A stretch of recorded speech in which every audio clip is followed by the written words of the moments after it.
I'm Ben Pope, and welcome into the Coach's Corner. I'm joined by Coach Steve Tirrell, football coach for the Dean College football team. Very nice to be joined by you today, Coach. How are you today? I'm good, Ben. Appreciate it. It's always good to be here. Well, great to be talking with you today. So, I kind of wanted to start off on our recent game this past Saturday, a really big win, 39-36 victory against Keystone last Saturday. You want to walk me through kind of just some of the key points during that game because it was breaking up a losing streak that you guys were running into. Sure. So, any win is a good win. I'll start off by telling you that. So it was quite a football game. I mean, it was a crazy afternoon. It started off, the weather was great, and at the very beginning, and we started right off. Second drive went down and scored, and then we had a malfunction in the kicking game, and it got blocked punt, and then they scored, and they got lucky with a 2-point conversion off a bad snap, and next thing you know, we're down 8-7. And then they actually converted again and actually took the lead. And then I was really proud of our guys. We came back, tied the game up, got our own 2-point conversion, and then got the ball again before half and went down, scored, and got the lead back. So to me, that was a great sign. And when we've kind of hit those tough spots, we haven't always answered the bell. So the fact that we came out in that first half and answered the bell like that and got the lead back, because I knew we were getting the ball back again, and we were able to march down the field. Unfortunately, we had a fumble. Now, when we started the second half, downpour, right? Like you don't believe, downpour, absolute wind blowing. It was kind of crazy. We turned the ball over. We stopped them on defense, got the ball back again, and went in and scored. So we go up by 2 scores. We ended up going up by 3 scores and getting into the fourth quarter. And then we had a major breakdown in our special teams and defensively with penalties more than anything, right? We ended up with a couple personal foul penalties, which are never tolerated, and then a couple pass interference calls with guys just trying to make plays. Unfortunately, they were close plays that got called against us, and they continued drives, and the next thing you know, we're in a dogfight. We get a chance to kick a field goal. We go back up by 2 scores with 10, and then we hang on at the end for the win. And so, like they say, I would have liked it to have been a little more of a comfortable win for us, but we'll take any win at this point just to snap that little bit of a losing streak we were on and to get us back in a good way again. And you mentioned the losing streak there, and coming into this game this past weekend against Keystone, they were also a little bit struggling. So 2 struggling teams coming into Saturday game. What do you think was maybe the biggest difference in mindset, at least from your guys, for this game, and what really prepared them? Yeah, it was a road game, So anytime we have an overnight road game, it's a good mission for us because it's we're a young football team still. We hadn't been together for over a year, and so we're still kind of working our way through some of these adjustments and these trips and finding who we are as a football team. So being on the road, being together as a group, that's always a good thing for us, I feel. So that was and knowing that it's their homecoming. It's our first time ever playing them, so it was a chance for us to start off 1-0, and so those were some key motivational pieces for us there to go up and battle and get the win. We've been on a tough run. We played some really good ranked football teams. We're talking all 3 teams at one point ranked in the top 10 in the Northeast. And then we got into conference play, and both conference games were both winnable games for us, and unfortunately we just came up, on the short end of the stick in both battles. But we're learning. We're learning every day we're out there, and we're getting better. We're just figuring out how to play complete football games together, right? And that's what it comes down to, is being focused for a full 60 minutes and playing a complete game. We came close to that Saturday, but didn't quite get it done in the fourth quarter. No, definitely heard you on that. And you mentioned some of the key performances throughout the game. There were you guys actually got named the offensive player of the week, the defensive player of the week, but I also want to highlight the special teams player of the week, Mason Dill. So over the past couple of games, he struggled a little bit 2 weeks back, 2 for 5 in PATs. It's not his freshman year, but he's a new player to the team. Kind of talk about what you've seen from Mason over the past couple of weeks and how he's improved. Sure. So make no mistake, he is a freshman football-wise. So this is his first college football that he's playing this year. So even though we had that COVID year, we didn't play football at all in 2020. So this is his first time playing with us and his opportunity to be the starting kicker, and he's been awesome. He does everything he's asked to do. Yeah, he had a couple yips a couple weeks ago, but really he doesn't. He's just what you want your kicker to be. Yep. He's an even keeled guy. He doesn't get too high. He doesn't get too down on himself.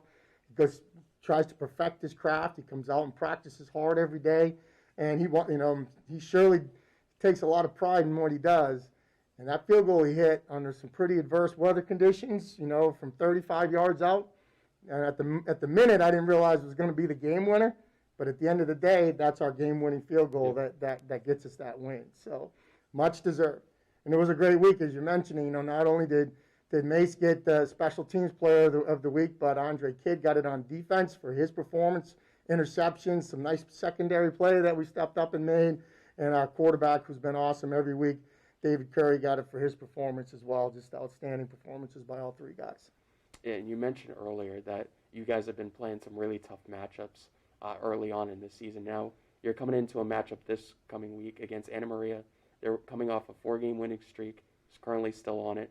What do you think some of the biggest challenges that the team will be facing against this tough Anna Maria team? Oh, this is a great challenge. This is one of those games that's always circled on our calendar because they're our rival team. They're our crosstown, other Central State, our direct recruiting competition, in-state bragging rights, all those things. So for one, that rival game in itself makes it a big competition. They're number 9 in the Northeast right now. They've had a great run. They got a big out-of-conference win against Coast Guard. They're undefeated in the conference right now, gotten off to a really good start. They've only played 5 games. We're excited for this. This is one of those opportunities, even though it's on the road again. It's an opportunity for us to travel and get another road win, but it's their homecoming as well. Yep. So we're walking into number 9, rival game, and homecoming. So, the deck, you could say the deck is stacked against us, but I know our guys are really excited to play the football game. And that's back-to-back homecoming games that you're going to be playing. Yeah, on the we road. tend to be that game for a lot of teams. They like to play us because I think they know we're going to give them a good game and it's going to be a rival, and they want their home crowd there to give them that extra support. So. And that gives you guys a little bit more energy as well because you're going to have a big crowd to back you guys. It's always fun to play the spoiler. I wish we weren't the spoiler at this point, but that's kind of our role right now. So it's always when you can go in and spoil somebody's day on a homecoming and walk out with a win on the road. That's good stuff for a football team. Yeah, I just wanted to talk about kind of before we wrap up, kind of the offensive approach that you guys might carry into this game. So Anna Maria, currently on the season, they're averaging about 120 runs against their defense right now, which is right around where your guys' offense is running. And David Curry, the quarterback, has been averaging a decent amount of runs per game under center. So what do you guys think would be maybe something that David or the entire offense can do to kind of adjust to that?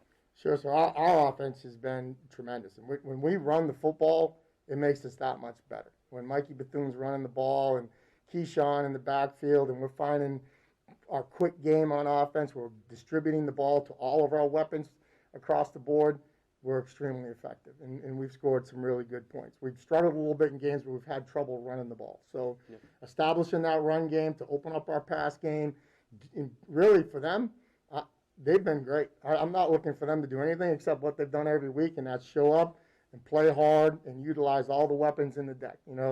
Both teams are gonna feature top quarterbacks. Their guy number 12, Cohen, tremendous quarterbacks having a super year, right? I think our quarterback is as well. So I think you're gonna have 2 great leaders on both sides. I think the pressure is gonna come down to the 2 defenses. How can we stop them, and how do they plan on stopping us? To me, that's in the quintessential factor. Where do special teams fit in, and how does it impact the game? All right. To me, those are your key factors, things to watch.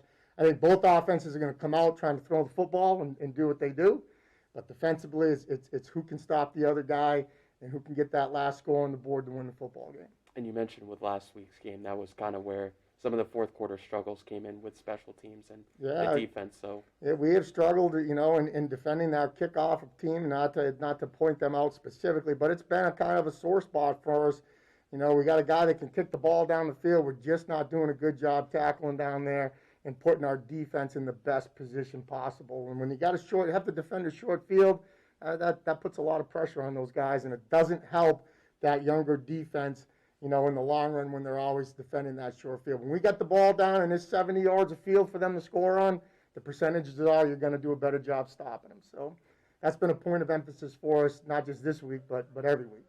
Well, it's going to be a tough matchup coming against Anna Maria, but seems like you got a decent idea of what you guys are going to be game planning for this week. So best of luck to you guys this week against Anna Maria. I appreciate it. And go Bulldogs. There you go. Well, Coach, thank you again for joining me today on the Coach's Corner. I know that the whole Dean community loves when we get to put this together, and hopefully we're going to be putting this up consistently now. So really excited to be working with you, Coach Tirrell. My pleasure. All right.